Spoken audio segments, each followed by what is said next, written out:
En ce jour béni, je vous souhaite à tous et à toutes la plus cordiale bienvenue dans cette église cathédrale où notre église diocésaine est réunie pour une double action de grâce.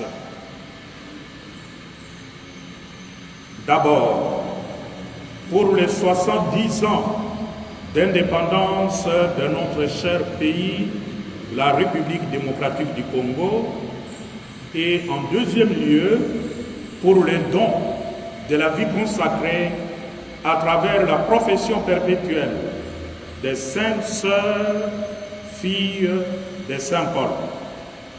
Chaque 30 juin est pour nous, peuple congolais, un devoir de mémoire, un devoir d'action de grâce et de responsabilité. Nous faisons mémoire de tous ceux et celles qui ont lutté pour l'indépendance de notre pays, ainsi que de toutes les personnes qui continuent encore aujourd'hui à lutter avec courage et intégrité afin de construire une nation congolaise plus beau qu'avant, plus fraternelle, plus juste et plus conviviale. 66 ans après, c'est dans le contexte malheureusement dramatique de la misère avilissante que nous célébrons aujourd'hui cet anniversaire. Dans le contexte de la guerre persistante, des déplacements de population, de l'épidémie d'Ebola, de l'insécurité généralisée et des crises humanitaires, et nous élevons notre prière aujourd'hui vers le Christ, Prince de la paix et soleil de justice. En cette même célébration, il est très significatif que 5 filles de Saint Paul, les sœurs Godelive Tchama, Judith Massabunga, Marie-Claire Manyonga, Solange Fouila et Sylvie Massika vont prononcer leur oui définitif au Seigneur. En réalité, en s'engageant pour le Christ dans l'Église, nos 5 filles se destinent ainsi au service de l'Église, au service de la société. Mes chers diocésaines et diocésains, 66 ans d'indépendance.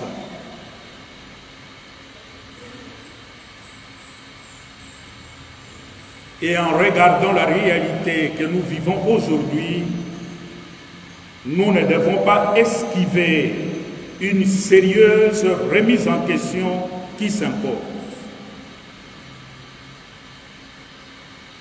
Où en sommes-nous aujourd'hui, 66 ans après l'indépendance, par rapport aux idéaux de liberté, de justice, de paix, d'unité et de progrès proclamés au matin du 30 juin 1960.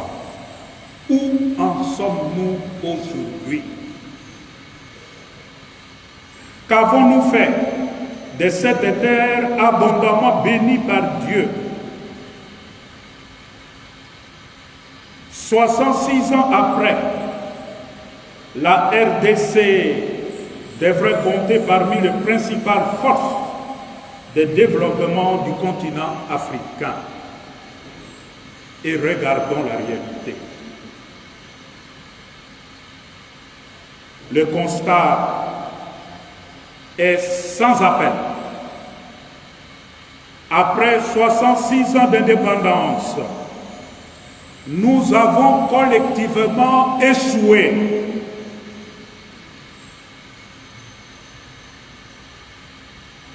Et reconnaître cet échec est un signe d'honnêteté intellectuelle et spirituelle. Nous avons lamentablement échoué.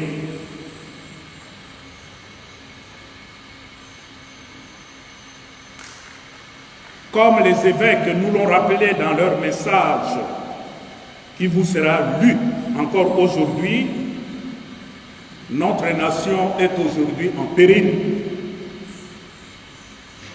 Les conflits armés, avec plus d'une centaine de groupes armés, on parle de plus de 160 groupes armés dans notre pays. La présence de forces étrangères sur notre territoire. La misère indescriptible de notre population. Manque de nourriture, manque d'eau, manque d'électricité, manque d'accès aux soins médicaux de qualité, difficultés de circulation dans la ville de Kinshasa, etc.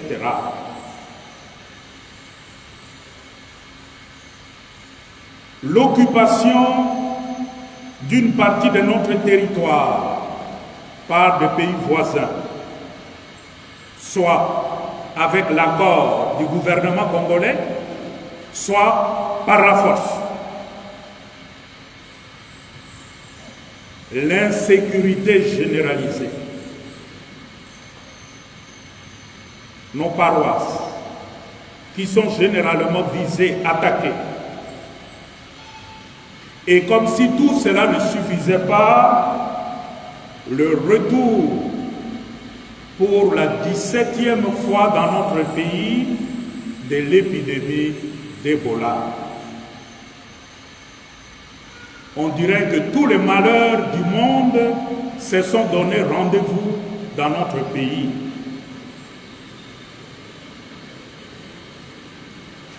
Mais pensons-nous vraiment que le changement de la Constitution qui est prôné comme solution devant tous ces tableaux noirs, pensez-vous vraiment que le changement de la Constitution avec visée d'un 3e mandat soit la réponse la plus adéquate au drame de ces populations congolaises?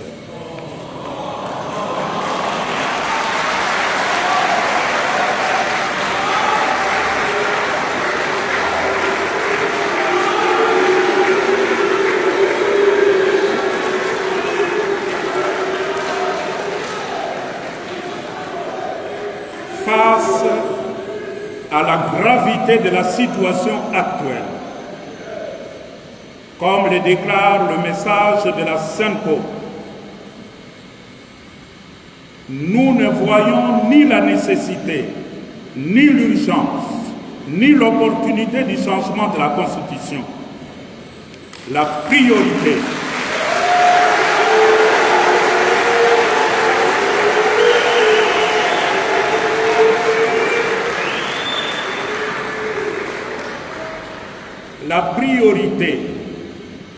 de la République démocratique du Congo aujourd'hui, c'est la paix. C'est le bien-être social du peuple congolais.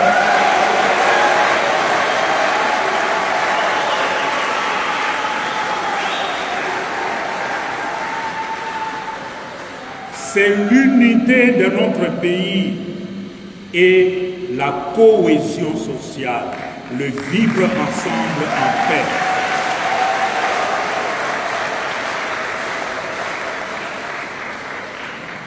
Oui, frères et sœurs, la priorité pour notre pays, c'est que les Congolais et Congolaises soient aujourd'hui debout, heureux, unis dans la paix. 66 ans après, il revient dès lors à la génération actuelle de dresser à nouveau le front courbé pendant cette misère noire, afin de prendre un nouvel élan pour la paix, pour l'unité, le développement et la cohésion sociale.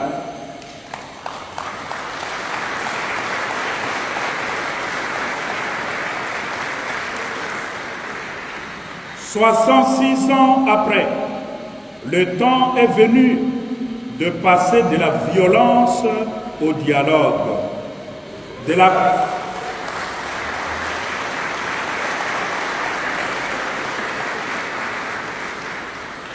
la corruption à l'intégrité, du tribalisme à la vraie fraternité,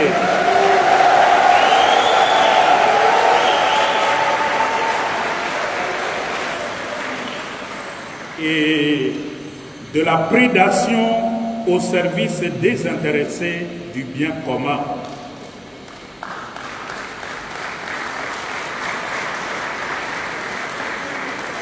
Nous croyons que la solution commence par la conversion des cœurs. Le malheur de notre pays, c'est le cœur du peuple congolais. Nous avons un mauvais cœur. Tournons-nous vers le Seigneur et demandons-lui à changer nos cœurs, qu'il enlève de nos cœurs ces cœurs de pierre insensibles à la misère d'autrui et qu'il mette à la place un cœur de chair.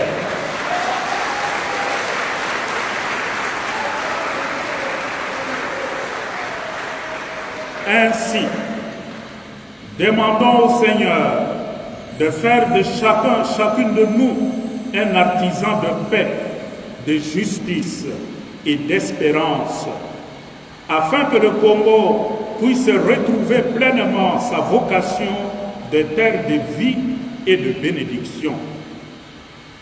Puisse le Seigneur, qui nous a donné ce beau et grand pays, nous accorder le don de la paix, de l'unité et du vivre ensemble harmonieux. Voilà pourquoi la conférence épiscopale du Congo continue à travailler et s'engagera toujours pour créer les conditions d'un dialogue global, inclusif entre le peuple congolais.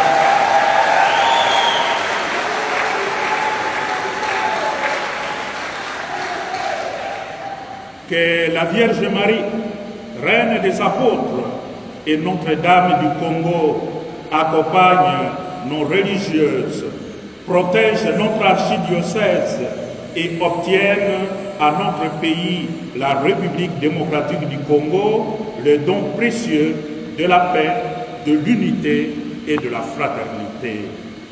Amen.